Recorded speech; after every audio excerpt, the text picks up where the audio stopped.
Well, I mean, I guess the good news is that very few people actually do that. So if you do it, you're well ahead of the game.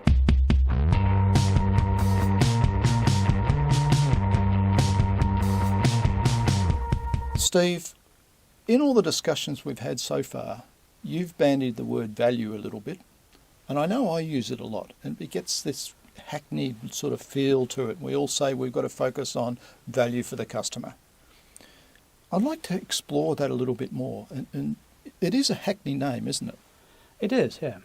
So what do we really mean by value, and how should we be drawing it out properly? Well, value is in the eye of the beholder. What's important to one person is not important to another person. Very true. So companies have a value proposition, but because it's done... You mean the supplier and the customer has a value proposition they present to a marketplace? Exactly. If we're trying to sell someone to something, we need to know what value we can give. But because we don't yet know that individual, and because our value propositions are done at a global or a generic level, then we know generally what value we can add. But we don't know what that means to specific companies. So and I get so many salespeople taking the generic customer value proposition and making that the key proposal value proposition they put on the table.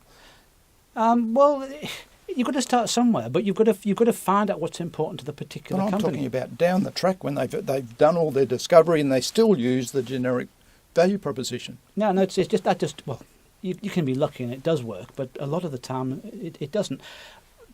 The value you see depends upon your particular situation, the role you're in. The value proposition for a CEO is different to the value proposition for someone in charge of marketing. So it's not just a value proposition for the company you're selling for, it's an individual value proposition for all the individuals involved in the decision. It's based upon the role, it's based upon the company, it's based upon the industry, it's based upon their history and what they care about. It's all communications are received by an individual. And it's in the eyes of that individual. It's not something we are telling them what it should be. Absolutely. We need to find out what it is for them and then show them how they can achieve what they want. So we know generally what we sell, we know generally the value we can give, but we have to find out what value they see in it and what that value means to them. Otherwise it's pointless even trying to go ahead with the sales process. Well, it's much more difficult. Yeah, I'd qualify out unless I can get that value proposition very specific to the customer.